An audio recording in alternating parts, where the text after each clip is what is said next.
அனுபவம் ஒரு யூடியூப் சேனல்லேருந்து முருகதாஸ் பேசுகிறேன். அன்பு சகோதர சகோதரிகளே, எப்படி இருக்கீங்க? நல்லா இருக்கீங்களா? இன்றைய எபிசோடில் நம்ம பார்க்க போகிறது உணவே பிரதானம். அப்புறம் தமிழகத்தில் தமிழ் தொழிலாளர்கள் மைனாரிட்டியான பொண்ணு ஆகிய போன கதை. சரிங்களா? சரி, நேற்று போங்களா?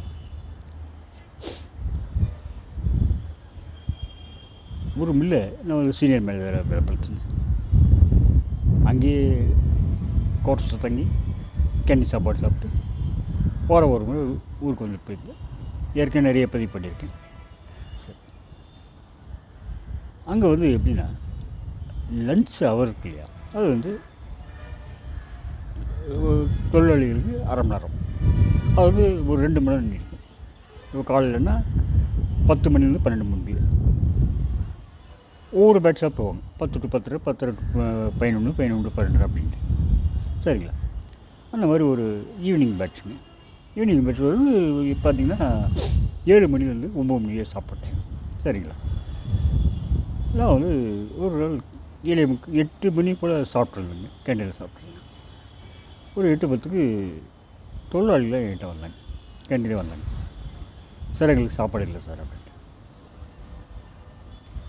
நான் சமையல்காரை கூப்பிட்டு, சரி என்னங்க ப்ராப்ளம் அப்படின்ட்டு.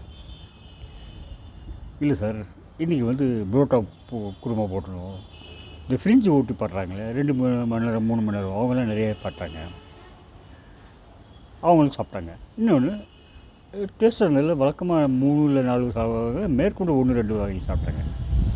ஆனால் நாங்கள் நிறைய போட்டோம், அதுவும் இதெல்லாம் காலியாகிடுச்சு சார். குருமா மட்டும்தான் இருக்குது, புரோட்டா இல்லை அப்படின்னு. சரி, அப்படின்னு கோதுமை மாவு இருக்கு இல்லையா? இருக்குது சார். சார், தோசை மாவு ரெடி பண்ணி சப்பாத்தி தோசை போட்டுருவோம் என்ன அப்படின்னு. சமையல் மாஸ்டர்ன்ட்டு எனக்கு தெரியாது சார் அப்படின்னு, எப்படி பண்ணுறதுன்னு தெரியாது. உடனே என்ன பண்ணேன், நான் உங்களுக்கு சொல்லித்தரேன் அப்படின்ட்டு போனேன். நாங்கள் தோசை மாவு வச்சுட்டு அதில் சீரகம் கலந்து தண்ணி கலந்து தோசை மாவு தோசை மாவு உண்டாக்கிட்டு அந்த தோசை கல் இருக்கு இல்லையா, அது சூடு பண்ணிட்டு அது நல்லா பெரிய கல்னால் அட் டைம் ஒரு 20 தோசை வரும்.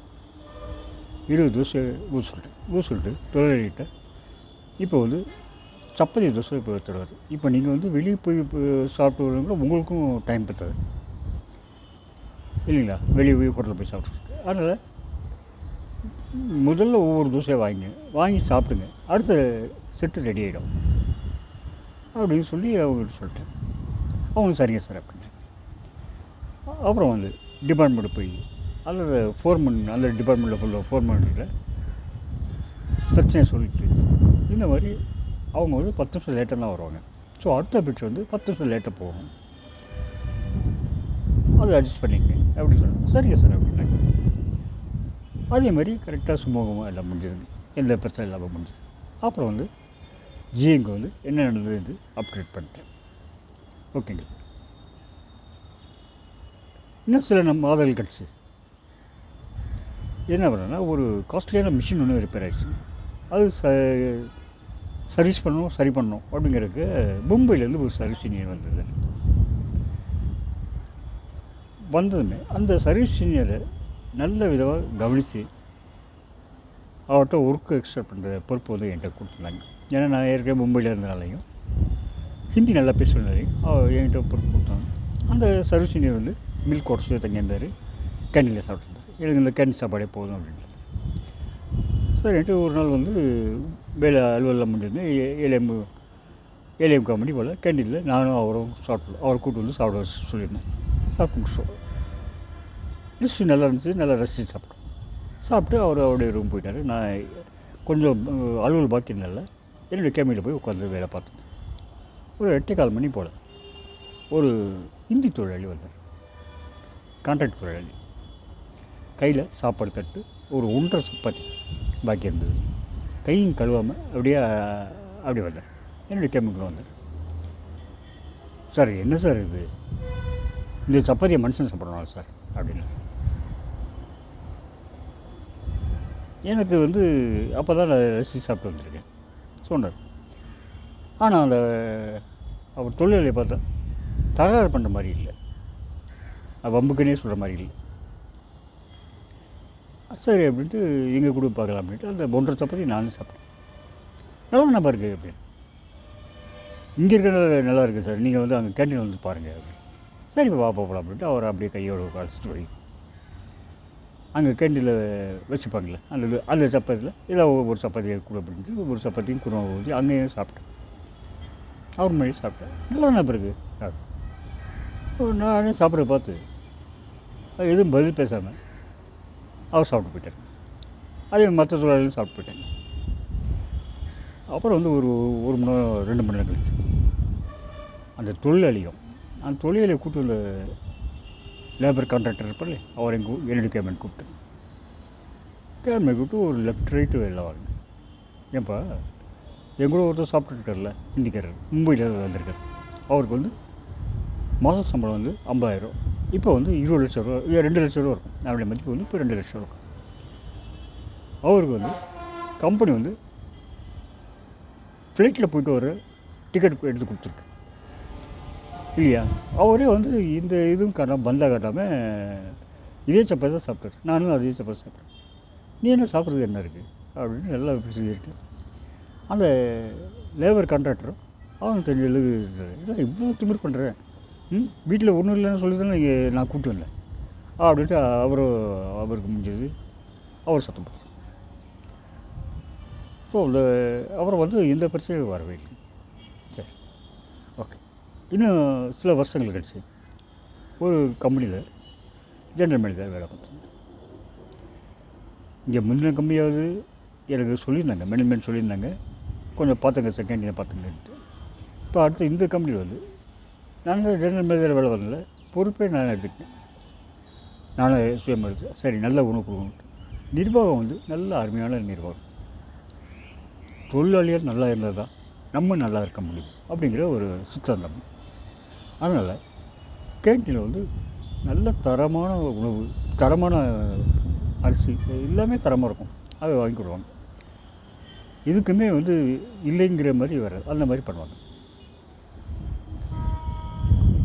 அங்கே பார்த்தீங்கன்னா ஒரு 200 தொழிலாளிகள், அதில் வந்து 25 பேர் வந்து அதிகாரிகள் அந்த மட்டத்தில் இருக்க தமிழ் தொழிலாளிகள், மீதி பேர் வந்து 175 பேர் ஹிந்திக்காரங்க. சரிங்களா. அந்த ஹிந்திக்காரங்களுக்கு சமைக்கிறதுன்னு தனியாக ஒரு சமையல்காரர் இருந்தார், ஹிந்தி டெஸ்ட்டில் சமைக்கிறது. அதே மாதிரி தமிழ் டெஸ்ட்டில் சமைக்கிறது ஒரு சமையல்காரர் தனியாக இருந்தார். ஸோ அவங்களுக்கு ஹெல்ப் பண்ண ஒரு ஹிந்தி ஹெல்ப்பரும் தமிழ் ஹெல்ப்பரும் உண்டு. சரி இது ரெண்டு ஹெல்ப்பரும் ஹிந்திக்காரர்கள் தான். ஹிந்திக்காரர்கள்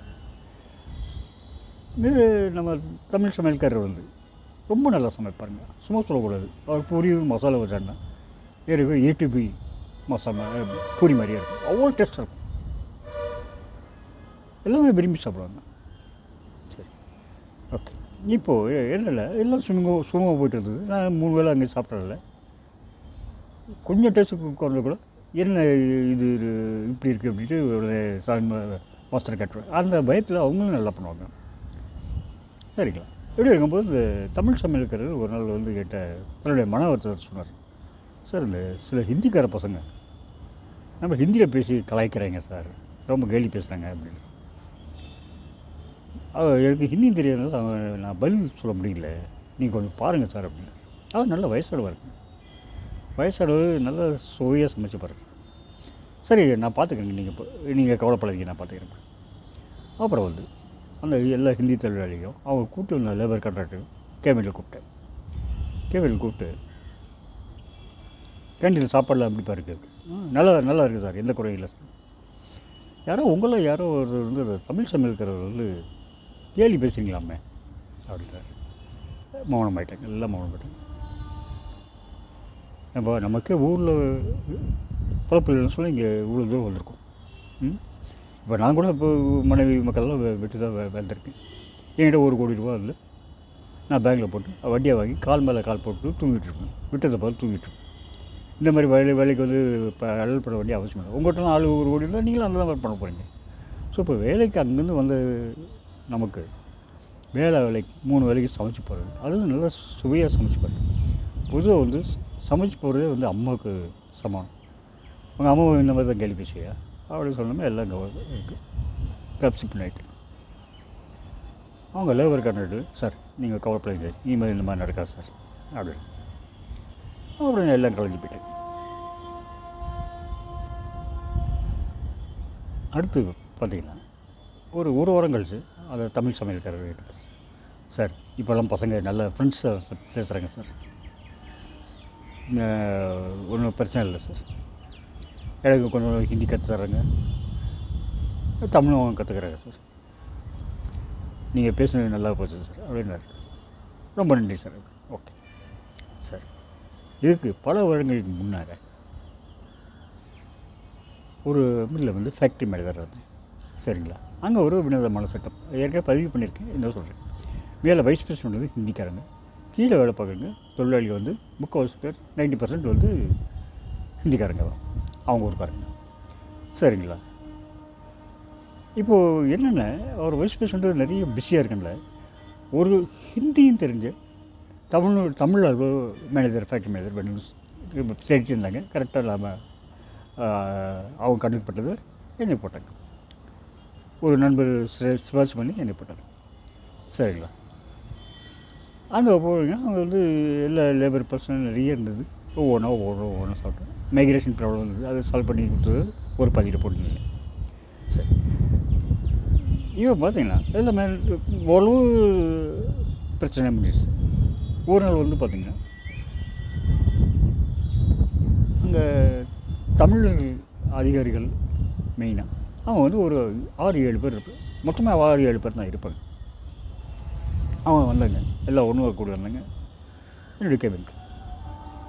சரி ஏதோ பிரச்சனை அப்படின்ட்டு கொஞ்சம் உள்ளே வச்சுட்டேன்.